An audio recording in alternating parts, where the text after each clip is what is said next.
लाहौर में गुज़श्ता 2 हफ्तों से हूँ। जब यहाँ आया तो कोई ख़ास सर्दी न थी कराची की निस्बत। ताहम दिन छोटे थे। 5 बजे ही दिन ढलने को राग़िब महसूस होता था। एक अफसाना निगार दोस्त खातून ने फ़ोन पर मुझसे बात करते हुए कहा कि आप लाहौर हमेशा शदीद मौसम में आते हैं, यानी या तो जून की चिलचिलाती गर्मी में और या फिर दिसंबर जनवरी की खून जमाती सर्दी में।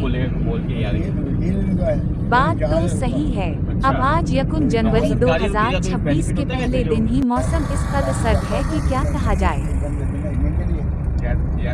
सुबह से ही आसमान बादलों या धुंध से लिपटा हवा है। सूरज की रोशनी मध्यम है और फिजा बोझल और भारी। ऐसे मौसम में दिल भी उदास हो जाता है। एक दोस्त का फोन आया कि भाई आज तो बहुत सर्दी है, कराची का मौसम याद आ रहा होगा। मैंने जवाब दिया कि वाकई कराची का मौसम और कराची के खाने का जायका याद आ रहा है।